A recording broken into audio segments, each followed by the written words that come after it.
Quand vous pensez qu'il analyse vos photos, lui, en vérité, sonde votre âme. À la façon que vous avez de traiter vos images, il est capable de dire si vous aimez les pommes de terre ou si vous avez peur des vérandas. Il est le docteur Hannibal de l'astrophotographie. Mais tant qu'il porte sa muselière et qu'il ne vous invite pas à dîner, c'est un homme charmant. Mathieu Guinaud. Salut Mathieu. Ah, salut, merci David. Eh ben, je Ça. pense que tu m'as remercié pour le commandant Shepard, tu me remercies pour Hannibal Lecter, t'es un garçon poli en fait. Oui, je sais pas comment je dois le prendre, mais en tout cas, merci. Bah, écoute, en m'invitant pas à dîner tout de suite, en tout cas pas après cette présentation, tout va bien Mathieu? Oui, c'est plutôt le mercredi à dîner, les gens, ouais. Ouais. D'accord. Bah, écoute, on sera prudent. Pour notre deuxième chroniqueur, si vous n'avez pas vu les formules pixel-mat imaginées par cet homme, vous n'avez aucune idée de ce qu'est l'infini. À côté de lui, Einstein n'était qu'un joyeux imposteur, Niels Bohr un abruti de première, et même Cédric Villani lui aurait dédié sa médaille Fields. Mathieu Teki. Bonjour Mathieu. Salut, bonjour à tous. Oui, on a vu passer quelques formules pixel-mat un peu dingues. Oui, mais enfin, déjà, elles ne m'appartiennent pas toutes. Et puis, il y a de grands noms que tu viens de citer dont je suis vraiment très loin. Ouais, bah, écoute, en tout cas sur PixInsight, non. Troisième chroniqueur de la journée, certains commentaires ont souligné son extrême gentillesse, mais ce que la plupart de nos spectateurs ignorent, c'est qu'il descend d'une longue lignée de gentils. Ainsi, en 1697, une de ses ancêtres, coiffée d'un bonnet rouge, est devenue célèbre pour apporter régulièrement un petit pot de beurre et un morceau de galette à sa mère grand. Peu d'entre vous le savent, mais il est également tellement gentil qu'on le surnomme Poupounet sur certains réseaux sociaux. Aurélien Chaperon, bonjour Aurélien. Pounet? Poupounet, oui, Ah bon? Poupounet. Je trouve que ça te va bien. Poupounet Je en termes de décline chantier. je- toute ressemblance avec un personnage ayant existé est complètement fortuite. T'es bien conscient que la pire des choses que j'espère, c'est qu'il y ait des gens sur Facebook qui reprennent ce pseudo et t'appellent Poupounet dans certains messages. C'est pas une bonne chose pour quand on est astronome d'être surnommé le gentil, hein. Parce que dans l'histoire, si tu prends l'histoire de Guillaume le gentil, Oh oui, Ah, c'est ouais, pas. c'est un destin, c'est un gros destin Ouais, d'une longue série de fails à l'échelle bah, de c'est toute une pas. vie. Quatrième chroniqueur, on continue le tour de table des hauts potentiels de l'astrophoto avec un homme qui a reçu la première apode décernée à un flat. Et oui. Et on dit même que Christopher Nolan prépare un biopic intitulé Intersteflat. Il est le pape de la calibration des images, l'obsédé des ronds blancs cerclés de noir, ce qui d'ailleurs fascine Mathieu Guinaud. Jean-Baptiste Auroux, bonjour Jean-Baptiste. Bonjour. Alors, je t'avoue que j'ai pas compris du tout ton intro. T'as pas compris du tout mon intro. Non, Il faut que je te la relise ou non, mais je vois pas quelle image tu fais référence pour mon flat. Je vois pas de quoi Non, tu mais parles. évidemment que tu as eu aucune apode pour un flat. Ah non, C'est mais je pour croyais que c'était marquer. une blague sur une de mes photos. Mais je me disais, attends, mais laquelle non, ressemble ça vaguement veut à. dire que même tes flats sont célébrés. Ah, mais Voilà. ok, pardon, je suis pas en forme aujourd'hui. Désolé. C'était pour rendre hommage à ton obsession du flat et à l'importance que tu apportes à la réalisation des flats. Écoute, Voilà. la pod, ça fait, je crois, ça doit faire 200 images que je leur envoie. Ils m'en ont jamais sélectionné une. Je vais peut-être leur envoyer des flats à partir de maintenant. Ça marchera peut-être mieux. Écoute, essaye. Essaye. On Les sait jamais. stagiaires qui sont là, ça peut passer. Ça peut passer. Cette présentation idiote était peut-être prémonitoire. On verra bien. À Et monochrome. pour le dernier chroniqueur qui vient de nous rejoindre, à chaque début d'année, nombreux sont ceux qui s'accrochent à de bonnes résolutions. Notre spécialiste des photos improbables n'échappe pas à la règle, puisque pour 2022, il s'est donné comme défi de photographier une lueur d'intelligence dans l'œil d'un candidat des Marseillais, de photographier l'apparition du premier contenu utile sur TikTok, et même la conjonction Éric Zemmour-Philippe Poutou, qui reste très improbable. Autant dire qu'il va avoir une année chargée, monsieur Thierry Legault. Bonjour Thierry, merci de nous rejoindre. Bonjour. J'ai cru comprendre qu'il y avait encore une ISS qui était traquée là en ce moment. Oui, mais je n'ai pas traité les images encore, mais ça va sortir bientôt, j'espère. Ça a pas mal marché, ouais. Les passages d'ISS devant la Lune qui ont bien marché. Ouais. Et donc, on va commencer avec Claude, qui nous a envoyé donc une photographie de IC405 en H-alpha, prise avec une FRA 400, une ASI 2600 mm. Il a testé des nouveaux filtres de Sharp Star Color en 5 nanomètres pour le H-alpha. Il n'a pas eu le temps de faire les autres couches. La lunette et la caméra sont sur une monture AZ2Q6 pilotée par AZR+, 74 light sur 100 de 300 secondes, 65 dark de flat et 25 flat plus une version Starless qu'il nous a envoyé, le tout avec un traitement PixInsight. Et il adresse un grand merci à toute l'équipe et particulièrement à Aurélien, qui est encore la preuve que notre Poupounet est d'une gentillesse extrême. On va pouvoir regarder cet IC 405. J'ai trouvé que c'était une très belle image. En plus, moi, je suis un peu, j'aime bien en plus les images monochromes, plutôt les images à alpha. Je trouve que c'est pas très grave qu'il n'y ait pas la couleur. Alors, ça sera encore plus sympa avec la couleur, mais l'imagerie monochrome, moi j'aime bien sur une nébuleuse comme ça. L'image est très belle et très propre.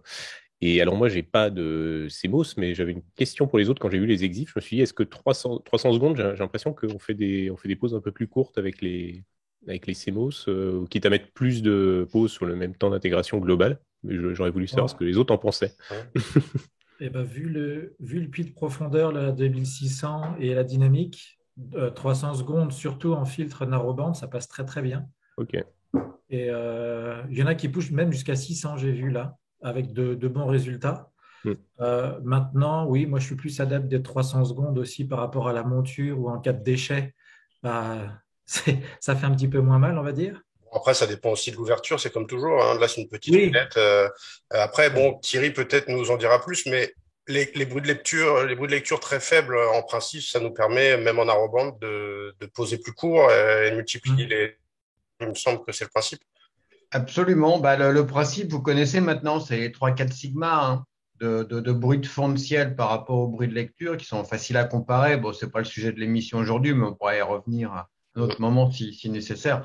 Mais effectivement, comme le fond de ciel est plus bas en narrowband, disons le temps de pause optimal, il est forcément plus long. Donc, je dirais que 300 secondes, ça paraît pas idiot comme ça. Évidemment, ça dépend, comme vous l'avez dit, ça dépend de la largeur du filtre. Hein. Ça dépend de la largeur du filtre, ça dépend de l'ouverture de l'instrument, ça dépend aussi de la caméra, évidemment, avec son bruit de lecture. Donc, du gain aussi, quelque part, qu'on met dessus. Enfin, ça dépend de plein de paramètres. Mais moi, 300 secondes, ça me paraît pas aberrant. C'est Après, un 5 nanomètres. voilà, le tout après, c'est d'avoir, quand on veut faire du dithering, et ce qui est quand même conseillé en toutes circonstances, il faut avoir suffisamment de pauses. Alors, si c'est pour faire 4 pauses de 600 secondes, moi, j'aimerais mieux une pause de 300. Parce que pour le dithering, ça sera quand même plus efficace. Voilà, c'est un peu la limitation que je vois. Et puis, bon, la dynamique, s'il y a des objets vraiment brillants, voilà, quand on commence à attaquer les Pléiades ou autres, bon, là, les étoiles saturent vite. Donc, faut aussi savoir se limiter en temps de pause. Ce qui est vraiment le paramètre numéro 1 et de très loin, c'est le temps de pause total.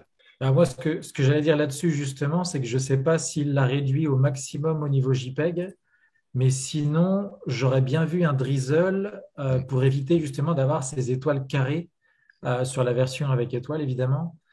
Ce qui aurait permis le drizzle d'avoir des étoiles un petit peu plus rondes, même après en réduisant. Parce qu'on voit que l'acquisition a été très bien, en fait. Hein. Tout est très bon, très propre. C'est parfait.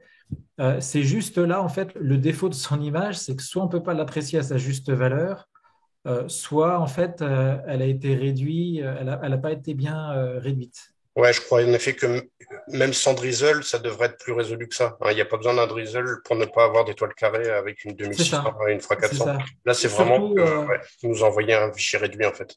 Surtout avec la FRA 400, enfin, bon, que j'ai essayé avec cette caméra, normalement, ça ne devrait pas donner ça.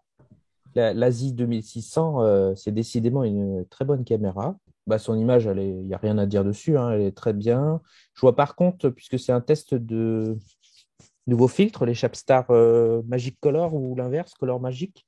Si c'est du HA, là, il y a déjà un petit halo sur une des étoiles. Je crois qu'il y a plus brillant comme étoile sur d'autres cibles. Ce sera à surveiller, ça, parce que la Scarfra 400, j'ai fait un peu d'image avec. Je me souviens pas avoir d'halo comme ça. Parce que des fois, c'est lié aussi à la lunette, ouais, mais là, ce sera à surveiller, ça. C'est dommage qu'on l'ait pas en pleine résolution parce que pour le coup, les détails dans la nébuleuse sont super sympas. Ouais. Du coup, ça a été bien traité d'ailleurs. C'est pas surtraité. C'est pas. La version Starless, moi, je suis pas globalement hyper fan des Starless, mais sur ce type de cible, ça passe bien. En plus, là, c'est bien fait, donc ça a été, les étoiles, elles ont été plutôt bien retirées. Ouais. Et du coup, on voit quand même pas mal, plein de détails dans la nébuleuse au centre. C'est quand même très, très sympa. Donc, du coup, on attend la version complète avec les autres filtres en couleur et en pleine résolution pour pouvoir admirer ça. Et pour ça, nous avons un speaker qui est spécialisé pour s'adresser à nos internautes et leur demander des éléments complémentaires. C'est Aurélien. Donc, Aurélien, je te laisse faire la demande à Claude. Bien, Claude, je t'invite en commentaire à bien vouloir partager Que ce soit directement donc en commentaire ou sur un autre site comme Flickr ou Astrobin, l'image en résolution native, qu'on puisse apprécier pleinement l'excellente qualité de cette image, de cette caméra et de ton acquisition. On va attaquer avec la deuxième photo. Donc, une photo prise par un compatriote breton qui s'appelle Erwan, Le pauvre. qui a fait donc une prise de NGC 281, la nébuleuse de Pacman en HOO. Il vous remercie pour vos conseils, qui l'aident à progresser, surtout qu'il n'a pas d'astram à proximité, donc le garçon avance seul. Une Pacman faite en HOO, shootée sous 81% de lune pour le HA, 36% de lune pour le O3, sur 4 nuits en Bretagne. Déjà, il a réussi à avoir 4 nuits, c'est un exploit. Avec un filtre, alors en ZWO filtre pour le H-alpha, 80 x 30 secondes, 60 x 80 x 300 secondes, je vais pas y arriver, 60 x 300 secondes pour le O3, soit 11,66 heures d'intégration, avec une ASCAR FRAS 500 sans réducteur, une ASI ZWO 2600 monochrome sur une monture AZ2Q6, traitement PixInsight et Photoshop. 4 nuits, mais on ne sait pas sur combien d'années. Hein. Non, c'est vrai aussi. C'est magnifique. Magnifique. Ah, elle est chouette. Hein. Moi, Très j'aime belle bien. image, ouais. J'aime bien, ouais. Ouais. Alors, moi, je pense juste un petit truc, c'est vu la focale et la caméra, je ne connais pas la FRA 500, mais il a peut-être croppé un petit peu au niveau. Donc, on ne voit pas trop les bords, en fait. Moi, c'est le seul reproche que je ferais, c'est que je pense qu'on ne voit pas les bords de cette image et qu'il a croppé un petit peu. J'aurais bien aimé de voir ce que ça donne au niveau de cette lunette, au niveau des bords. Parce que là, les bords sont propres, mais on n'est pas en résolution native de la caméra. D'accord. Tu Euh, voulais C'est ça que je apprécier pense. la correction. Ouais, c'est ça, pour apprécier la correction totale. on a sur 3600 par 2700 pixels, là. Ouais, donc c'est pas la totalité. C'est une 2600, c'est ça? Ouais. Oui, effectivement, c'est croppé, ouais. Ou C'est réduit. croppé. Ou réduit. Mais... Ou réduit. Mm. Ou réduit. Bon, moi, ça me choque pas. En tout cas, elle est très belle, l'image. Ouais. Parce que c'est vrai que d'un point de vue esthétique, le cadrage, quand on se retrouve avec un objet petit au milieu d'un champ d'étoiles où il n'y a rien à part du noir ou un peu de nébulosité, ben, c'est sympa de se rapprocher en croppant. Ça, après, c'est un choix. Ou alors, il avait des étoiles de la courbure de champ, si c'est de ça que tu parles, que tu voulais vérifier.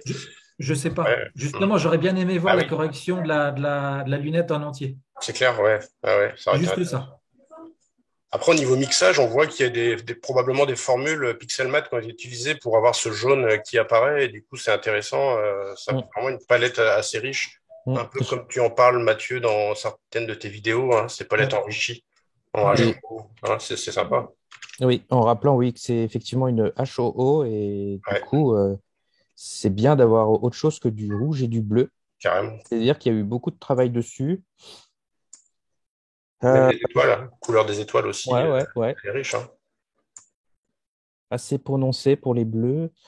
Il y a une petite touche de vert peut-être dans les étoiles jaunes là, mais Je sais pas ce que vous en pensez, il y a un truc au niveau des étoiles, elles apparaissent un peu floues. Les plus grosses étoiles, il y a un traitement qui a été fait dessus qui les floute. Et c'est le seul point un peu dommage, je trouve. Je sais pas ce que vous en pensez. C'est ce que j'allais dire, parce que moi, pareil que vous, je la trouve très très belle. J'adore la palette. Les petites nébulosités dans le fond de ciel qui ressortent autour, elles sont sympas. Du coup, je rejoins Mathieu, c'était peut-être dommage de cropper, parce que s'il y a des nébulosités comme ça qui apparaissent autour, c'est aussi sympa.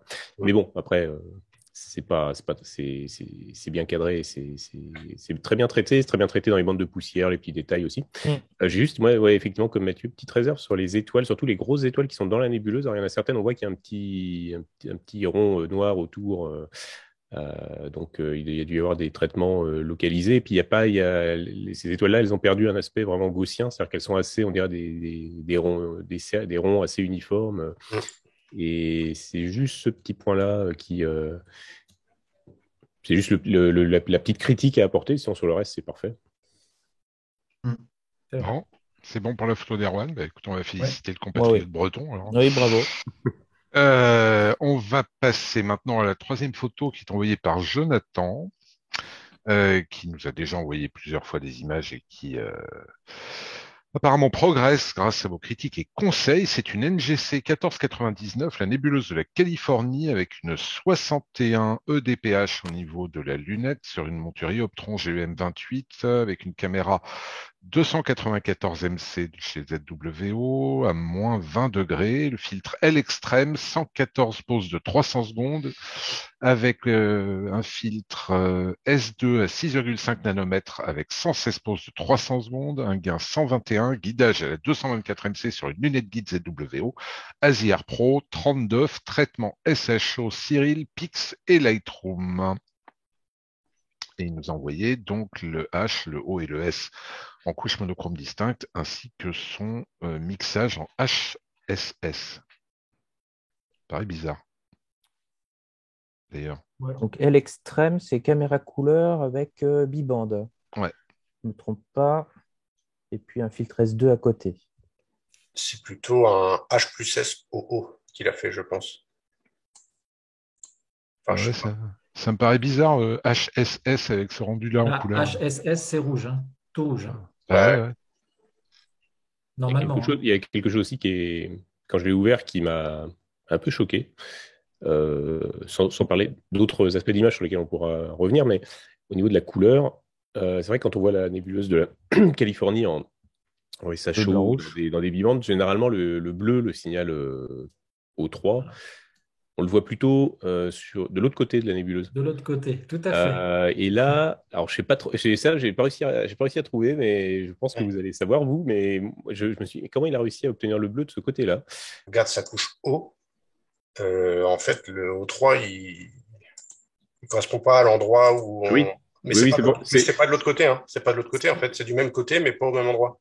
Attention, hein, c'est l'extraction d'une couche haut oui. caméra couleur. Moi, je pense qu'il y a un problème à ce niveau-là. Oui, c'est pour ça que je pensais qu'il y avait au niveau de l'extraction et ensuite de la recombinaison et de l'attribution de certaines couches, qu'il y avait eu soit une confusion, soit qu'il y avait eu un masque de fait qui n'était pas placé au bon endroit. Et alors, je ne sais pas si c'est au niveau de l'extraction où il a attribué ce signal-là plus au blanche.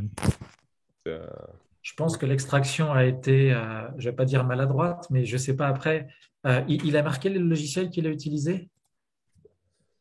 Non. Lightroom, Cyril. Lightroom. Ah, alors, pourtant, Cyril, il a une extraction HEO, je crois. Hein. Oui. Donc, n'utilisant pas Cyril, je ne peux pas trop dire après comment cette extraction elle est faite sur une caméra couleur avec un narrowband. Mais pour moi, là, la couche haut, et c'est sympa qu'il nous ait envoyé ces 3 couches qui sont quand même vachement propres, je trouve. Mais la couche haut, elle reflète pas malheureusement la réalité avec une mono et un filtre O3. J'ai vraiment pas du tout ça, moi. Donc, je sais pas après en termes d'extraction comment c'est fait. Voilà, c'est pas une SOH SOH. Bon, après, il a indiqué HSS, hein. Peut-être que c'est ce qu'il a fait aussi. Ouais. Ouais. Et peut-être qu'avec des corrections sélectives, il a essayé de faire ressortir le bleu, mais qui finalement a un endroit qui n'est pas censé être bleu. Bon, c'est après. Peut-être. Et sur le traitement en lui-même, une fois on éclaircit ce problème. Sur le traitement, c'est clair que la réduction de bruit, rien n'a été protégé lors de la réduction de bruit. Hein. Donc, vous voyez que... il y a une perte considérable entre les brutes, qui sont bien. C'est ça. Et la résultat final qui est... et alors là, tant pis, j'assume mon côté impitoyable, mais je ressors mon exemple du filtre mosaïque sous Photoshop. C'est-à-dire qu'à force de réduire le bruit ou les étoiles, et sans les protéger, on arrive à un effet un peu, c'est ça, mosaïque, vitrail. Impressionniste. En full. Ouais. Non, mais le résultat en full, ça se voit que ça a été surtraité. Le bruit, les étoiles, tout a été démoli. Et au final, on n'a plus trop de détails. On n'en a même plus aucun, en fait. Donc, comme on a les acquisitions, on sait que c'est en grande partie le traitement. Donc, Jonathan va lui conseiller de sauvegarder chaque étape son fichier et puis de ne pas hésiter à revenir en arrière quand Quand en les regardant, ils trouvent qu'il y a une perte, il faut revenir à la version précédente et réessayer, quoi. Et une bonne indication de savoir si on est allé trop loin dans le traitement, c'est l'aspect des étoiles. L'aspect des étoiles, là, normalement, doit alerter immédiatement sur le fait que ça a été trop appuyé et trop poussé au niveau du traitement. Les étoiles, le fond de ciel, la nébuleuse elle-même aussi, hein, les détails à l'intérieur. Évidemment, avec des temps de pause comme ça, il y a du potentiel, hein, c'est sûr. Hein, puis on le voit avec les brutes. Il faut juste avoir la main plus légère, enfin, plus dosée ou plus légère sur le traitement. Ouais. Oui, je pense que là, il faut reprendre. Ce qu'on peut conseiller à Jonathan, c'est de peut-être reprendre un tuto sur Internet et d'essayer de le suivre pas à pas. Et voir ce qu'il obtient comme résultat, et puis après d'essayer d'approfondir chacune des étapes s'il estime qu'il peut aller plus loin avec l'image. Mais déjà, suivre le tuto pas à pas, et essayer d'arriver à un résultat où le signal d'origine des fichiers bruts n'est pas complètement détruit, ça sera déjà je pense que c'est assez instructif. Vraiment qu'il fasse un masque en fait qui protège les hautes lumières hein, quand il fait sa réduction de bruit, parce que là on voit que c'est une réduction de bruit faite avec probablement Lightroom, c'est-à-dire le curseur des noise mis à 100 sur 100, j'ai jamais vu ça. Ouais, ça ressemble à ce qu'on peut trouver sur les logiciels comme Lightroom en réduction de bruit sans protection. Tu te retrouves en fait avec des zones de transition entre les lumières qui sont, vous voyez l'effet quoi. Ouais.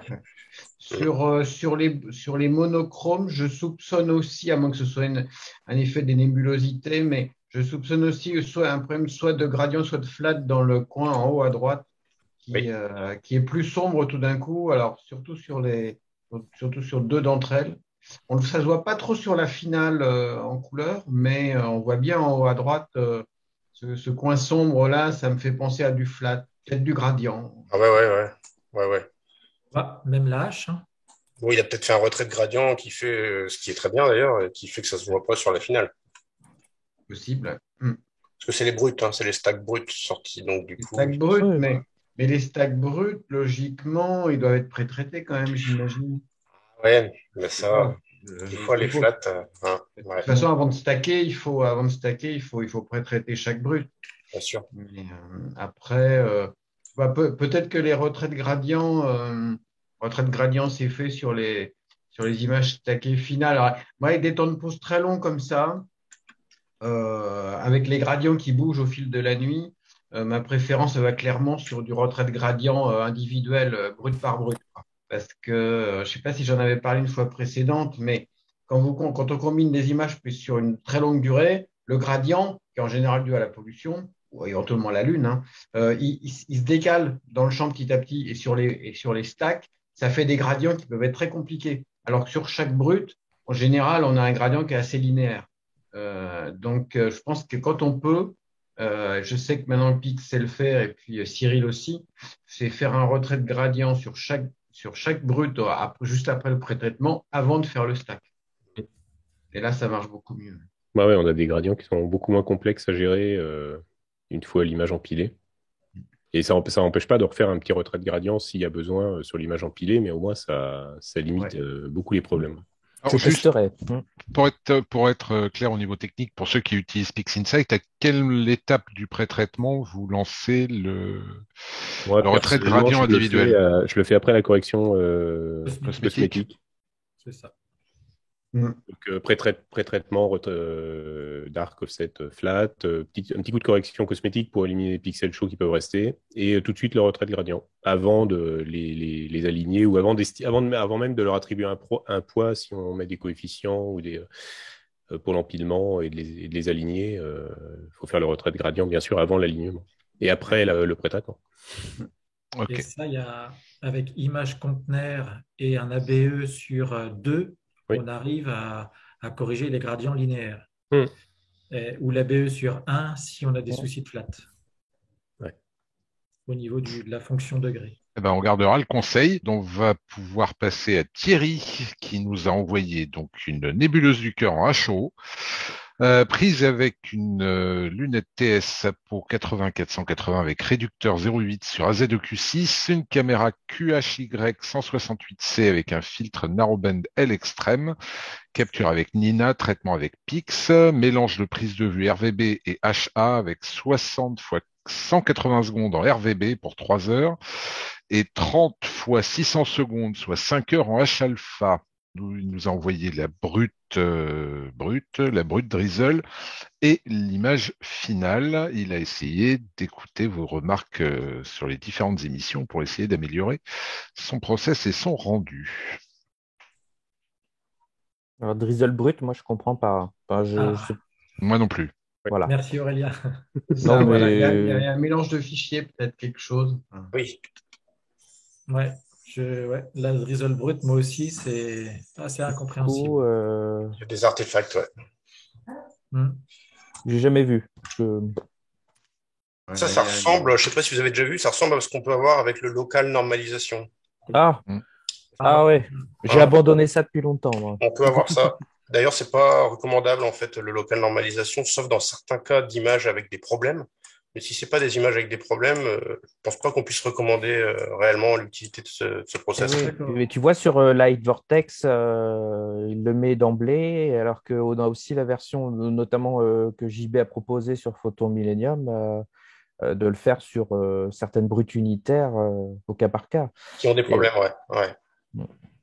Mais c'est vrai que Light Vortex, c'est un site à diffuser et Ouais. il le propose d'emblée, quoi. Bah ouais, puis Adam Block, par exemple, lui, il dit surtout pas, c'est que pour des images qui ont des soucis. Alors, Oui, ça, je l'ai revu. Ouais. à voir. Je propose à Thierry de nous dire en commentaire l'explication qu'il peut avoir. Est-ce qu'on était, est-ce qu'on a eu raison sur l'hypothèse? J'aime bien la brute. Alors, c'est brute quoi? Narrowband? Oui, je pense, parce que NB, c'est pas noir et blanc, mais c'est ça. Je Donc pense ça, que ça va. quand il met brut NB, je pense que c'est le stack quand même, non? C'est une caméra. Oui, je pense, oui. C'est pas une brute, hein, c'est un stack. D'accord.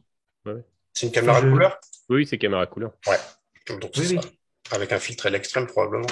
Ah oui, c'est la couche rouge du. Oui, c'est ça. Donc là, pour moi, c'est un peu pareil. Il y a eu un traitement qui a été un peu destructeur, notamment encore une réduction de bruit intense.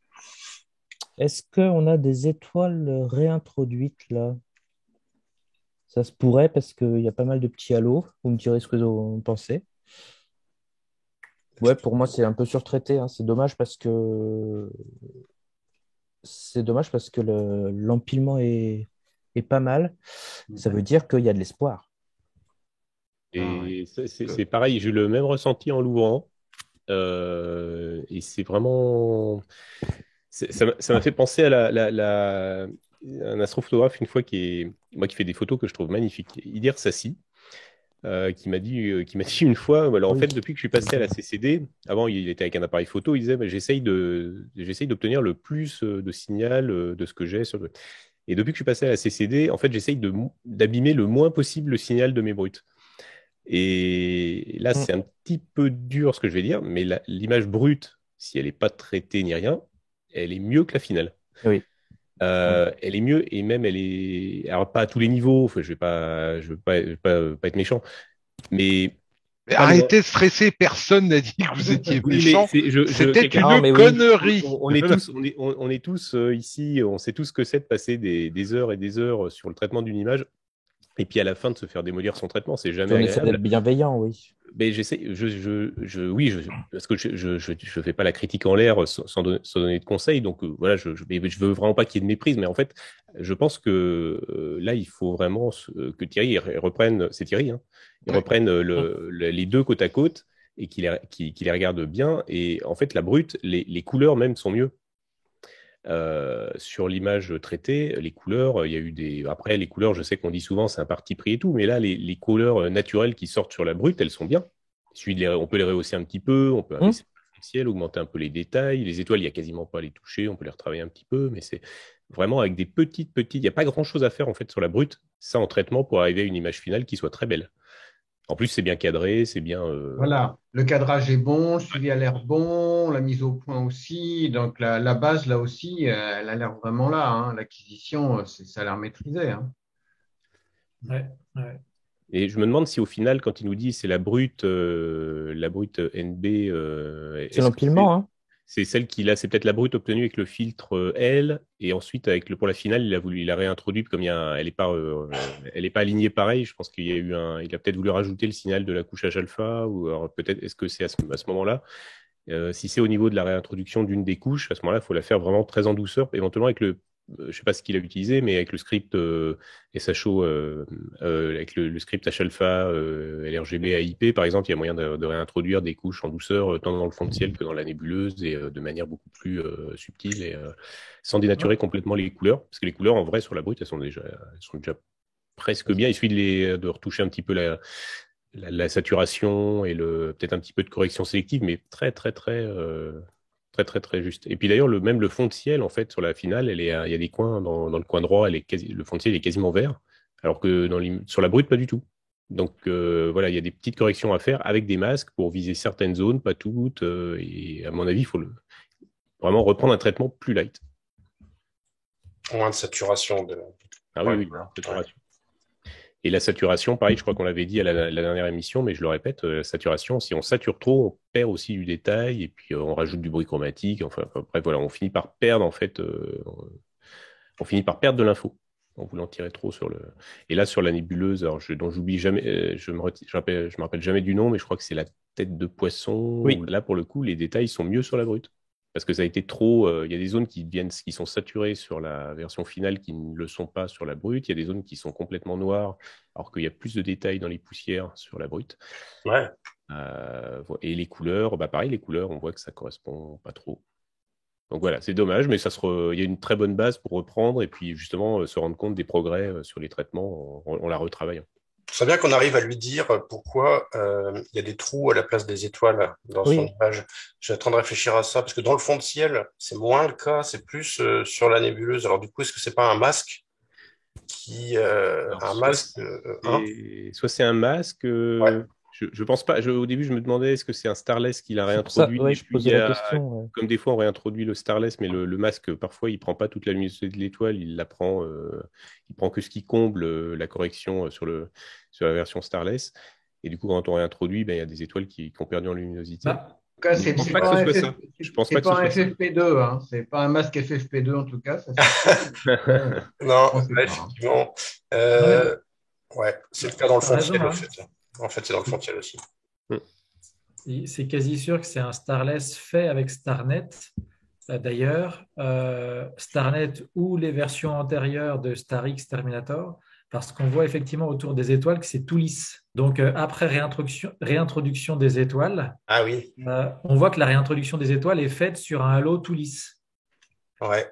C'est pour ça que je pense comme Aurélien qu'il y a eu un traitement sans les étoiles avec Starnet ou autre, peu importe, mais sur la Starless. Mais malheureusement, quand il y a ces halos tout lisses autour des étoiles, derrière, quand on vient tirer les curseurs là-dessus, ça se voit forcément davantage. Ça peut être la réduction de bruit aussi avec certains scripts qui te remettent du flou autour de l'étoile qui a été réduite, dans le cas de la S-Processing machin là.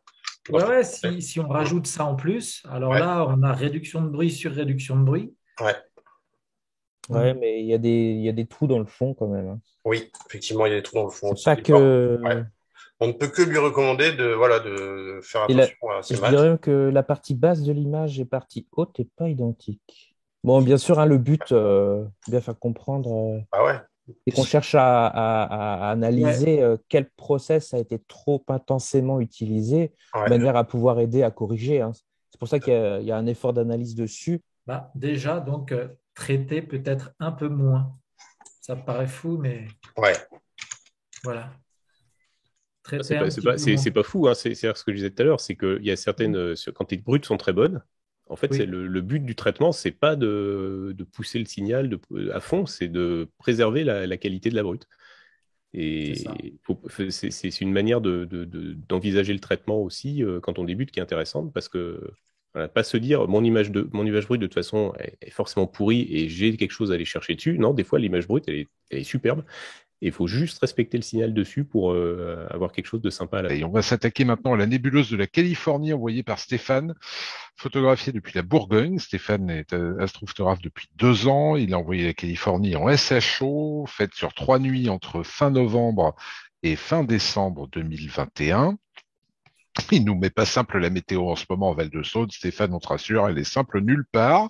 Je crois qu'il y a guère Casis qui peut se payer nos gueules allègrement à tous, mais globalement, tout le monde galère. Côté exif et matériel, 19 heures de pause conservées réparties comme suit. 94 fois 300 secondes en H-alpha, 57 fois 300 secondes en O, 40 fois 300 secondes en S, 30 fois 120 secondes en RGB pour les étoiles, faite avec une AESI 183 mono avec un Samyang 135 fermé à 3.2, une AZ2Q6, gestion par ASIR Pro, traitement PixInsight Photoshop, mixage couleur SHO, luminance en H, ajout des étoiles RGB. Stéphane a déjà, lui, noté quelques défauts. L'ajout des étoiles colorées reste perfectible et le halo de Menkiban mériterait de s'y attarder, mais il a eu peur de faire plus de mal que de bien avec son bagage actuel et il attend votre analyse avec impatience. Messieurs, c'est à vous de jouer. Le cadrage déjà est sympa. Moi, voir la nébuleuse comme ça en entier, alors là, c'est l'équipe, le setup est parfaitement adapté pour cette nébuleuse parce elle s'étend quand même très, très loin et c'est rare de la voir aussi large. En général, elle est un peu plus coupée, donc c'est très sympa. L'image en elle-même, moi, je la trouve belle. Après, on peut bien sûr trouver quelques défauts. Alors, il l'a relevé lui-même, donc c'est parfait. Moi, c'est aussi en l'ouvrant, je me suis dit, bah, c'est dommage d'avoir fait des couches RGB pour les étoiles, et au final, les étoiles sont pas très colorées, ou elles sont pas uniformément colorées. C'est-à-dire que les petites sont plus colorées certaines petites sont plus colorées que les grosses. Et c'est pas encore tout à fait vrai sur tout le champ. Même les petites, elles sont pas toutes très colorées. Donc il y a un problème effectivement de réintroduction peut-être de la couleur sur les étoiles.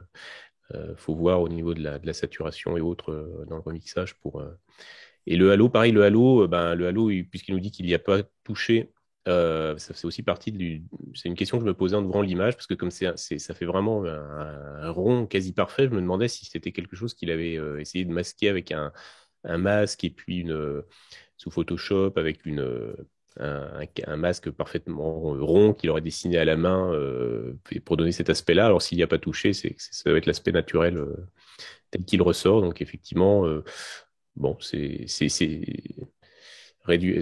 correction des halos, des très gros halos colorés comme ça, c'est quand même très compliqué. Surtout que là, le halo il empiète sur la nébuleuse, donc il y en a un plus haut aussi. Ouais, il y en a un plus haut aussi. Celui-là, il peut se corriger sans doute plus facilement. Celui qui est près de la nébuleuse, Ouais. le réflexe est bon, quoi. C'est-à-dire plutôt que d'essayer de l'enlever et de faire un truc un peu moche, il a préféré le garder. C'est-à-dire que si vraiment c'est trop compliqué à enlever, autant le garder. Hein. Après, c'est compliqué de enlever la luminosité du halo, mais enlever la couleur bleue, ça c'est facile avec une désaturation du bleu. Et puis, ouais, mais encore faut-il le faire proprement, parce que là, comme je disais, c'est comme ça touche la nébuleuse. Où est-ce que tu enlèves et où est-ce que tu laisses alors, c'est Photoshop, plage de couleurs, et puis on reste en local, ouais. Et désaturé. Parce que le rond, en fait, tu peux le prolonger au niveau de la nébuleuse et imaginer un peu à l'œil déjà, en fait, en bricolant. Je veux dire, tu peux déjà, ce sera pas parfait, mais tu peux atténuer le bleu, je pense, sans supprimer le bleu de la nébuleuse, en fait, avec une opacité, en jouant sur l'opacité de la désaturation, par exemple. Oui, c'est plus au niveau de la frontière entre nébuleuse et halo. Ça peut être compliqué, ça peut être un peu compliqué. C'est sûr, c'est sûr. Moi, je ne peux pas descendre un compatriote, c'est pas possible. Non, ce que j'en ai, moi j'aime bien, surtout que en général, donc cette nébuleuse, elle est compliquée en SHO parce qu'il y a peu de nuances au final. Donc ça, faut le dire aussi. 2 petits trucs pour lui, deux conseils. Tu as 2 minutes pour les donner. Je vais avoir besoin de moins de 2 minutes. C'est juste peut-être lui conseiller de faire peut-être moi, j'aurais fait peut-être une petite réduction d'étoiles, légère. Je ne suis pas fan de la réduction d'étoiles où à la fin, ça finit en bouillie, mais juste légère, histoire de plus mettre en valeur un petit peu la nébuleuse. Et je pense qu'il a un petit peu de détails peut-être à aller gratter dans la nébuleuse. Où pour le coup, là, c'est... on disait tout à l'heure pas trop appuyé. Là, je pense que ça vaut le coup peut-être de d'augmenter un petit peu le contraste. Je pense que voilà, il y a du détail peut-être un peu plus à aller chercher. Et avec la petite réduction d'étoiles, ça mettra encore plus en valeur la nébuleuse et ça apportera un petit plus à l'image. Un bel exemple de ce qu'on peut faire avec un téléobjectif et une caméra à tout petit pixel, hein, n'empêche. Ah, c'est très beau. Mm. Très beau. Ouais, c'est vrai qu'on voit qu'aujourd'hui, avec des pixels de 2,4, on accède à des détails à seulement 135 de focale, hein, qui sont quand même vraiment intéressants, quoi. Aurélien, tu voulais rajouter quelque chose? Voilà, pour poursuivre dans les petits détails, attention, pas trop réduire le bruit à l'excès, surtout dans le fond de ciel. Et puis, attention, lors de la délinéarisation, justement, on en revenait pour la couleur des étoiles, peut-être que la couche de couleur ne peut pas trop s'exprimer s'il y a un peu trop de luminance dans les étoiles. Donc, attention à pas trop les saturer. Ouais. Voilà, c'est tout. C'est les deux petits conseils justement pour l'aider à améliorer ses étoiles, puisqu'il est lui-même conscient qu'il peut encore travailler sur ce point. Donc, on va passer à Nicolas qui fait de l'astrophoto depuis un peu plus d'un an. Alors là, il nous envoie une photo de la tête de cheval faite avec un Skywatcher 150-750. D'ailleurs, c'est sympa, il nous envoie une photo de son setup sorti avec un correcteur de coma Bader MK3 faite avec un Canon EOS 2000D défiltré complet sur une monture Ioptron CEM26, autoguidage avec lunettes 60-240 et caméra ASI 120 mono, un focuseur fait maison, chapeau bas camarade quand même, Carte vidéo, peut-être. pas de filtre.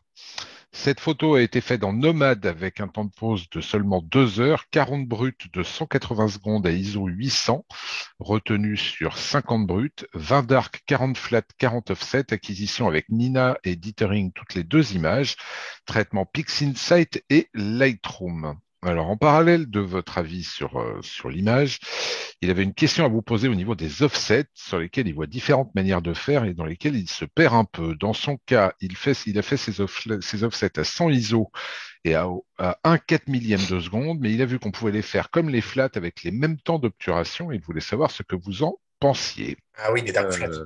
Je pense que Thierry connaît ça par cœur, alors j'espère pas dire de bêtises, mais On n'ose pas parler.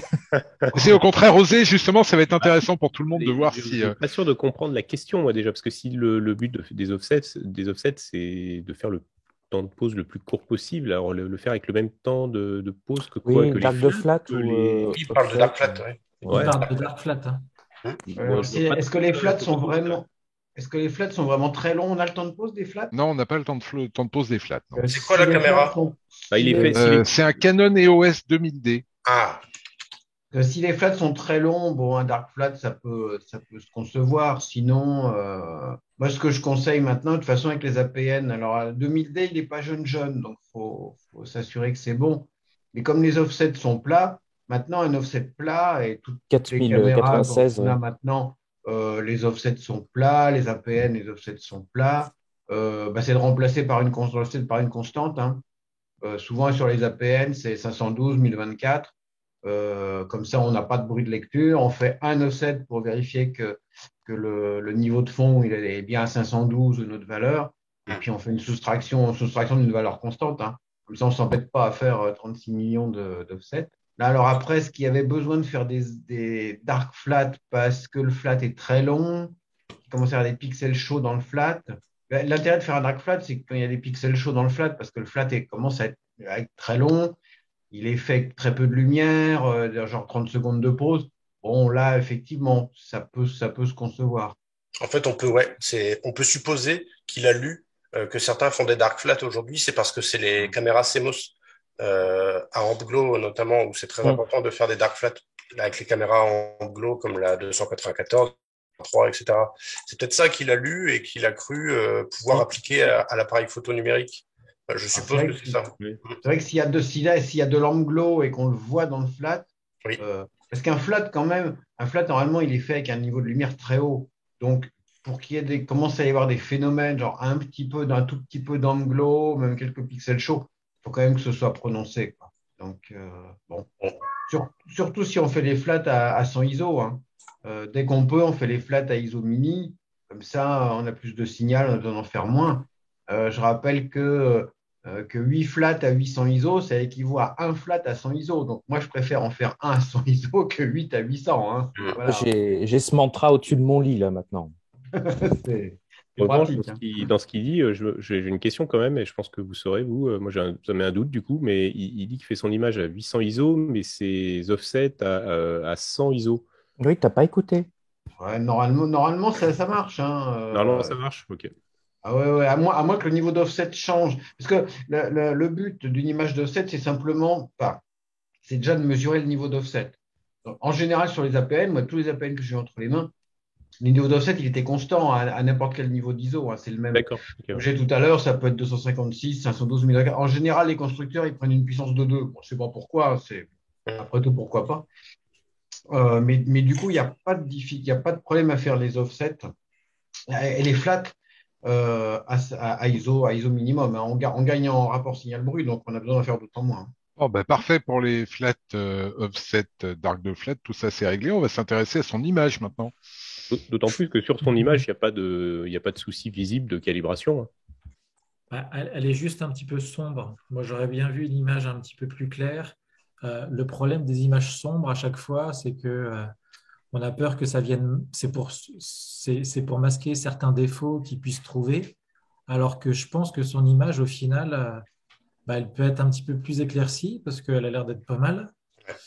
Il y a au niveau des étoiles aussi, alors certaines étoiles brillantes, je pense qu'il a fait une déconvolution ou quelque chose parce qu'on voit vraiment le centre de l'étoile qui est très très brillant par rapport au reste au niveau des étoiles brillantes, c'est tout.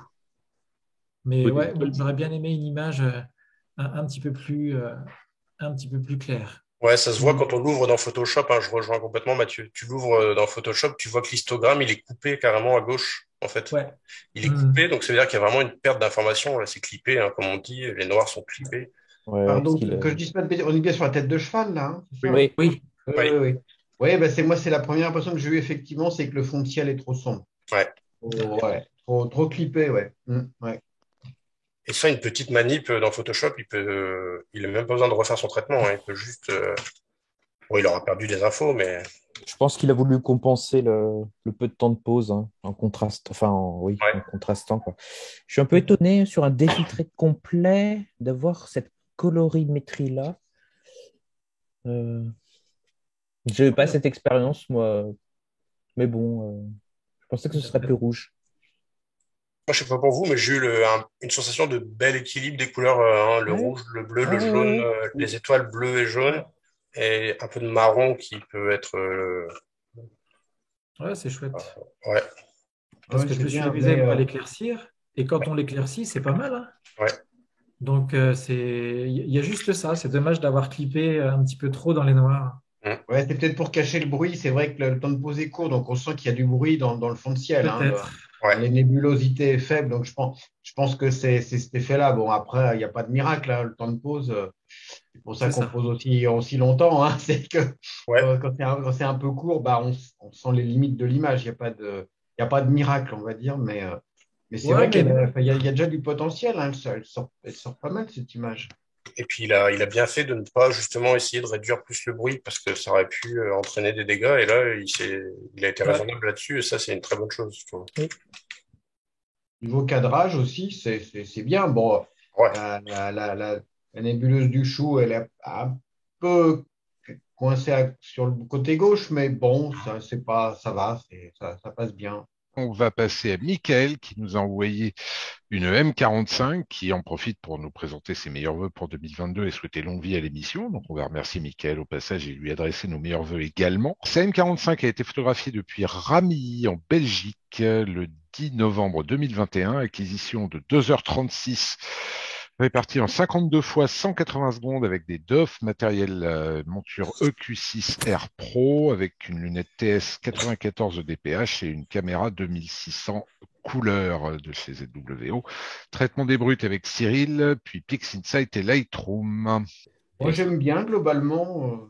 Ouais. Ouais, Je ouais, trouve que pareil. alors c'est pas surtraité, où les couleurs sont assez plaisantes, enfin naturelles. On peut dire les couleurs naturelles ou pas naturelles, mais moi, je trouve globalement plaisante cette image. Ouais, pareil, elle n'est pas surtraitée, elle est bien, le bruit il est bien géré, la couleur est sympa. Peut-être que les étoiles jaunes manquent Ouais. un peu de peps. C'est le seul petit truc, moi, qui en l'ouvrant, où je me dis, sur l'étoile centrale, il y en a une bien bleue, une bien jaune, bien rouge, des fois, qui apparaît. Là, elle est un petit peu éteinte, la jaune. Mais bon, Ouais, c'est du pinaillage, hein, mais Ouais. ouais, c'est vrai que les deux petites côte à côte, là, souvent, elles ouais. sont bien contrastées, toutes les deux, là, elles ont une couleur bien différente. Moi, je sais que c'est le traitement, je le trouve très bien comme vous, très doux, ça me va. Il y a juste dans l'acquisition après, alors c'est la TS200, la TS94. Oui. Je ne sais pas quel est le cercle de correction, mais il y a certaines petites étoiles dans les coins Mm. Ah oui, oui. Commence à euh, souffrir un peu. qui Ça commencent à tourne, hein, souffrir. non? Ouais. Donc, je ne sais pas quelle est la correction sur cette lunette. À voir après. Est-ce que c'est possible de gérer un petit peu mieux ça? Donc, c'est vraiment juste dans l'acquisition, parce que dans le traitement, je la trouve très propre. Ouais, puis clairement, c'est pas un truc auquel il va pouvoir faire grand-chose, puisque c'est pas du tilt, hein, vu que les quatre coins sont homogènes. Et C'est ça. C'est pour ça que Est-ce ouais. que c'est un problème de back focus ou pas? Je ne sais pas. Je connais pas le cercle image corrigé sur cette lunette. À voir. Et, au niveau du fond de ciel, alors, je sais pas le fond de ciel à proprement parler, mais plus les bandes un peu IFN qui sont Ouais. pas dans les Pléiades, mais au-dessus de l'étoile, la grosse étoile orange qui est un petit peu au-dessus. Dans cette zone-là, il y a pas mal il y a un petit résidu de bruit chromatique dans ces zones-là. Ça alterne un peu. Visuellement, moi, quand je le regarde, ça alterne un petit peu entre le vert et le magenta. Ouais. Peut-être une petite correction, un petit truc à corriger là pour atténuer un petit peu, pas enlever toute la couleur bien sûr, mais Mhm. atténuer un petit peu. Il y a un effet un peu comme d'arc-en-ciel, et du coup ça se remarque. Ça serait homogène, ça se remarquerait pas, mais comme là ça alterne magenta, vert, ça se voit un petit peu. Voilà, D'accord. c'est histoire de trouver un petit truc à dire, parce que sinon sur Ouais. l'ensemble, Mm. Ouais. Un petit retrait de bruit vert supplémentaire ouais. en Ouais. cachant, en masquant les Pléiades, peut-être, peut être sympa. Ouais. Je trouve qu'elles sont jolies, les étoiles. Enfin, qu'elles ressortent Ouais. bien quand on regarde. Ouais. Mhm. Mm. Mhm. C'est joli. Oui, parce qu'elles ont sur les Pléiades, alors c'est vrai qu'il y a les versions avec aigrettes, moi après on choisit pas forcément, mais les versions avec aigrettes, c'est sur les Pléiades, ça rend bien parce que ça donne un petit peu plus de Oui. présence aux étoiles. Et des fois, c'est ce qui manque un petit peu aux versions lunettes, malheureusement. Mais là, les étoiles, elles Ouais. sont bien présentes, elles ont un bon diamètre, elles Mhm. sont devenir baveuses ou super saturées. Et du coup, malgré l'absence d'aigrettes, et ben du coup, ça donne une belle dimension. Ça les met en valeur, ouais. Mm. Ouais, ça les met bien en valeur. C'est bien, bien Mm. joué. On va passer à Olivier qui nous a envoyé une Barnard 150 LDN 1082 avec un cadrage qui a été fait pour avoir le début du H-alpha de la nébuleuse du Calamar et en bas la nébuleuse sombre imagée sur 3 nuits en RVB et une nuit en H-alpha qui nous précise qu'il fut un échec trame et compliqué pour combiner, donc il n'a pas réussi totalement à faire ressortir le rouge, mais ça sera l'objet d'une prochaine soirée. Il a comme setup un 150-750 sur une HEQ5 Pro Go2 avec un Canon 6D à ISO 1600, correcteur Bahader Mark III, guidage Lacerta MGN 3 avec SV Bunny 60-240, 190 x 240 secondes pour les brutes, 30 d'off, traitement avec Cyril, PixInsight et Lightroom. Déjà, quand je vois le setup, alors, voilà, ça répond à beaucoup des questions que j'avais parce que j'avais lu trop vite les exifs et j'avais perdu de vue que c'était fait avec un 6D, qui est un bon appareil, hein, c'est pas la question, mais c'est pas une CCD. Et sur cette cible-là, à la PN, ça reste un challenge, hein, je pense. Faut avoir quand même un bon ciel et puis parce que il y a du signal qui est faible, les nébulosités, les petites bandes de poussière. Donc déjà de faire cette image-là à la PN, c'est une belle réussite. Cela dit, ça explique aussi beaucoup de défauts qui sont sur l'image, à savoir que le traitement est peut-être trop ambitieux pour les acquisitions. C'est-à-dire que sur une CCD avec une CCD refroidie, machin, mais on peut peut-être se permettre d'aller tirer comme ça. Là, je pense qu'on atteint un petit peu les limites des acquisitions, bon, dans ce sens où pour moi l'image, elle est vraiment, le traitement est beaucoup trop appuyé. Ça se voit sur les étoiles, ça se voit sur la gestion du bruit. les étoiles ont un aspect qui est pas bon.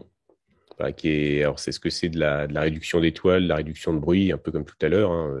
On n'a pas cet effet vitrail qu'on avait sur l'image de la Californie tout à l'heure, mais on a un aspect vraiment sur les petites étoiles qui est complètement. Elles ont perdu l'aspect stellaire, quoi. Ça reste, les étoiles deviennent plus du bruit qu'autre chose sur les toutes petites étoiles dans le fond de ciel. Il y a aussi dans le fond de ciel, moi, une petite dominante magenta. Mm. Je ne sais pas si vous l'avez aussi. Ouais, Euh, ouais. il y a un peu de magenta qu'on peut retrouver où c'est des zones qu'on aurait aimé peut-être un petit peu plus noires, ce qui aurait permis en plus de faire davantage de contraste. Il y a des gradients, en fait. Ouais. Ouais. Oui, puis l'image est trop. Moi, je la trouve globalement trop claire. Hein. Je l'ai pas dit, mais. Clair, ouais. Les étoiles, elles ont une belle couleur. La nébuleuse obscure aussi. C'est vrai que c'est compliqué après de mettre en valeur cette nébuleuse obscure par rapport au fond de ciel c'est comme s'il avait éclairci le fond de ciel pour pouvoir justement mettre en valeur la nébuleuse obscure. Oui, Oui, c'est un peu trop contrasté entre la nébuleuse et le fond de ciel. Du coup, le fond de ciel est un peu clair et on voit la couleur, ouais, d'une espèce de couleur, ouais, un peu magenta, un peu, ouais, c'est ça, oui. Mais en poussant moins les curseurs, il y a aussi du gros potentiel, c'est pareil. Hein. Avec un Après, sur APN, le cadrage, je va comprends réussir. l'envie de mettre la nébuleuse en haut, mais du coup, c'est ça. La principale, elle est coupée à un Ouais. bout. Je sais pas, le cadrage, je sais pas ce que ça aurait donné en se mettant plus sur la nébuleuse principale. Oui, bah, tu perdais en fait l'hydrogène de SH2 229 au-dessus, là. Ouais, Je ouais, pense que c'est mais ça, il a voulu avoir les deux. ouais, ouais. Mais Ouais, du coup, est-ce que c'est bon de chasser deux lièvres à la fois ou un seul? Je ouais. sais pas. Je Est-ce pose que la question, c'était j'en sais rien, j'ai pas la réponse. Oui, je suis d'accord. c'était peut-être un peu ambitieux, comme disait JB, ouais. Alors, c'est ambitieux, mais pour moi, c'est plus le traitement qui est en cause. Hein. Mm. Parce que là, on n'a pas les brutes, malheureusement, pour voir ce que ça donne. Ouais. Mais voilà, tous les défauts qu'on a relevés peuvent être vraisemblablement corrigés parce que je ne peux pas croire que voilà, l'aspect des étoiles et le bruit, je ne sais pas si encore une fois, c'est une réduction d'étoiles ou une réduction de bruit. Et ouais, ça se corrige. Hein. Le traitement, il peut se reprendre et pour essayer d'éliminer cet aspect-là qui est malheureusement ce qui saute aux yeux quand on l'ouvre en full. Ouais, en fait, c'est ça, il a tout augmenté la luminosité. Hein. Oui. Quand tu la prends, tu l'ouvres, tu prends les tons moyens que tu diminues, et tout de suite, ça devient plus joli, en fait. Mm. Non, En fait, c'est il y a vrai. un gros potentiel dans l'image, hein. Il y Oui. a un gros potentiel quand même. Après, les couleurs d'étoiles et tout, elles sont sympas. Quand on regarde, il y a une belle diversité. Ouais, j'aime bien le bleu et le jaune, c'est bien. Ça pète bien. Et on va finir avec Julien qui nous a envoyé 3 photos, mais alors on va en traiter une seule. On a déjà traité une, on va traiter la deuxième et la troisième sera pour la prochaine. On va s'intéresser à NGC 1499 et M45, les Caléiades, qu'il a photographié avec un Samyang 135 à f2, un Canon EOS 6D modifié sur une monture Ioptron GEM45, traité avec PixInsight et Cyril. Il y a 140 x 180 secondes à ISO 1600 pour un total d'intégration de 7 heures avec 30 dark, 30 flat, 30 bias. C'est chez Voilà. toi. Moi, non, je dis que sur le cadrage, on sent que c'est très préparé, c'est soigné, mais c'est vraiment au chausse-pied, quoi. Hein. Alors, peut-être avoir les deux nébulosités un petit peu plus en diagonale, ça leur aurait permis de respirer un petit peu plus chacune dans leur coin. Voilà. Mais sinon, les deux rentrent. Hein. L'image, alors je sais pas si c'est chez moi, mais alors, chez moi, elle est particulièrement claire. Oui. Oui. Trop clair, sûrement. Je viens de l'ouvrir avec Photoshop ou PixInsight, je ne sais plus, PixInsight. L'histogramme, il est complètement au milieu. Donc, ça veut dire que le point noir, il est pas bien géré. Je viens de modifier un tout petit peu les curseurs, de réajuster le point noir et un petit peu le point gris en augmentant un petit peu les deux. Et c'est une autre image. Hein. Oui, comme l'image d'avant. On a des zones qui sont bien noires, l'IFN qui ressort bien. Ah oui, effectivement, oui. Et ça permet de voir aussi, alors que ce qu'on voit aussi sur la version plus claire déjà, mais qu'il y a en bas à gauche, il y a un petit résidu de... Ouais. Ça doit être je sais pas si c'est du flat qui est mal corrigé, du gradient, mais il y a un petit truc qui n'a pas été bien corrigé. Et juste on passe de ça à ça. juste en corrigeant. Alors après, il y avait certains petits défauts, notamment sur les étoiles et le bruit, je pense, qui a été un petit peu appuyé. Donc, du coup, les étoiles, l'aspect a été un petit peu abîmé. Et puis, alors, je pense que c'est la réduction de bruit. Ça se corrige aussi. Hein, c'est pas il suffit de remettre les curseurs un peu moins. Mais du coup, voilà, on a une image qui est plus. L'IFN sort bien, les objets se détachent mieux et le contraste global de l'image, voilà, est à revoir parce que là, quand on a un histogramme je peux mettre du coup, attends, je partage l'écran, je fais l'histogramme transformation. Bon, ça c'est mon histogramme là, mais si je le remets avant, voilà, tu vois, il y a un gros décalage entre le point noir est mal fixé, quoi. Donc, voilà, avec des petits, il y a des choses à revoir pour moi au niveau de toutes les étapes, c'est-à-dire au niveau du pré-traitement probablement, ou vraiment début de traitement sur le gradient, parce que là, il y a une trace de gradient en bas à gauche qui est à corriger. Il y a des petites choses à corriger pendant le traitement pour moi sur le bruit, parce que le bruit, il a été un peu poussé. On voit que quand on est là, je suis en 2.1, mais même en 1.1 en full, on voit que les étoiles ont un petit peu souffert. Alors, je sais que c'est avec un téléobjectif et voilà, mais je pense que là, la réduction de bruit est en cause. Et sur les ajustements finaux, voilà, bien un petit coup de curseur. Ou alors là, je l'ai fait avec les curseurs pour me rendre compte rapidement de la modification, mais peut-être que ça aurait été plus efficace avec l'outil courbe. Hein. Ça, je l'ai fait en 2 secondes. Donc. Au niveau de l'appareil photo, là, donc c'est le Samyang, hein, c'est ça? Oui. Euh, est-ce qu'il L'objectif. Ouais, l'objectif, pardon.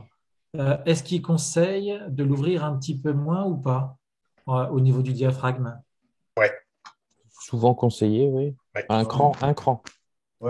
Ouais. de ce que je lis. Hein. ouais. Ouais, d'accord. Est-ce qu'il l'a fait après? Voilà ma question. Ça dépend avec quelle taille de capteur, c'est toujours pareil. Là, c'est un plein format, je crois. Non, Oui, Oui. ouais, c'est ouais, ça? c'est un plein format, oui. C'est ça, c'est le 6D, donc effectivement, là, il faut le fermer. Avec un APS-C à F2, c'est Ça ce passerait. enfin, ça passait très bien Ouais. avec le Samyang, mais en plein format, ouais, Moi, il je faut me pas. demande, enfin, voilà, c'est au cas où, s'il ne le sait pas, peut-être fermer d'un cran avec son 6D parce que autant au centre, les étoiles sont bien, autant sur les côtés, pareil, ça commence à partir un petit peu. Ça part un petit peu. Et puis C'est un petit peu ça se arrangé. remarque d'autant plus que les Pléiades, du coup, comme disait Thierry, le cadrage, ça rentre un peu C'est au ça, skill. Et c'est du coup, ça. les C'est Pléiades que tu es en obligé tout d'aller port de dans les champ, on coins. commence à avoir des gros défauts dessus. Ouais, parce que Voilà. sinon, en champ large, bon. Non, mais c'est sûr que globalement, c'est une belle photo, mais dès que tu Mm. commences à aller dans les coins pour aller voir un petit peu les Pléiades ou la Californie, bah forcément, tu vas tomber sur ce défaut, en fait. Ouais, Effectivement. ça. Après, ouais, je rejoins Aurélien. Enfin, ça, c'est une discussion qu'on a déjà eue. Sur du grand champ comme ça, est-ce que c'est fait pour zoomer à 100% au final? Non, ouais. À Hein? fond. Non, Le zoom à il a fond. mis les objets sur les bords, donc Ah bah ouais. ça finit par se voir sur les Pléiades, ouais. C'est ça. Et Ouais. vu que les Pléiades, en plus, tu as les étoiles Mm. qui sont quand même très marquées, la Tout à fait. déformation des étoiles marquées, tu le vois tout de suite, quoi. Même en zoomant qu'un petit peu, j'ai envie de dire. C'est vrai qu'il a quand même mis 7 heures de pause. Donc, en fermant d'un cran le diaphragme, il aurait quand même eu les IFN et tout. Ouais, ouais, On peut ouais. pas dire qu'il fallait rester absolument F2 pour avoir du Alors, signal. Non. Est-ce qu'une mosaïque aurait été préférable dans ce cas? Ah oui, c'est sûr qu'au Ouais, niveau la correction de l'objectif, surtout à pleine ouverture, ouais. et les bords, et puis que les nébulosités respirent un peu plus, ah Mm. bah, oui, c'est sûr, même à la limite, peut-être même diviser le temps de pause total en deux, donc pas avoir un temps de pause total plus long, Mm. mais le faire en deux champs, peut-être. Calibration des couleurs, elle est très bien en tout cas. Ok, ben on va s'arrêter là pour aujourd'hui. On a fait le tour des images. Julien repassera pour le mois de février. Ça nous en fera au moins une. Vu la météo actuelle, ce sera peut-être même la seule. On verra bien. Merci à tous d'avoir pris le temps. Aurélien, un Bah, petit message à passer en particulier. oh, rien, ça me fait juste penser que si le temps est médiocre, il y a d'autres façons de traiter des images, mais on va pas ouvrir le débat encore une fois. Eh ben, en tout cas, on va vous souhaiter à tous d'avoir du bon ciel pour pouvoir nous proposer quelques belles images. À Salut, bientôt. à Aurélien, encore, bientôt. pardon, attendez. Aurélien, encore un petit quelque chose à nous dire, excusez-moi, je m'en voudrais d'interrompre notre poupounet. On pourra faire une coupe si tu veux, hein, mais Je t'en prie. pas de vainqueur. Alors, plus de prix accordés. D'accord. Ok. Plus de prix accordés parce que, à titre personnel, J'ai eu une espèce d'épiphanie. Je veux plus de prix. Ça m'intéresse pas. Ça m'emmerde. J'ai vu des photos dégueulasses primées. Ah oui. J'ai vu des photos merveilleuses pas primées. J'ai vu des photos prises avec du matériel à 500 balles, fantastique, des merdes infâmes avec du matériel à 100 000. J'ai pas envie de devoir justifier des catégories, des échelles, des machins, des j'aime plus le bleu, plus le rouge. Malheureusement, le logo Star Party que j'aime beaucoup, que nous a fait Célim, il part à la jaille et il servira plus. D'accord. Donc non, on donne plus de prix en fait.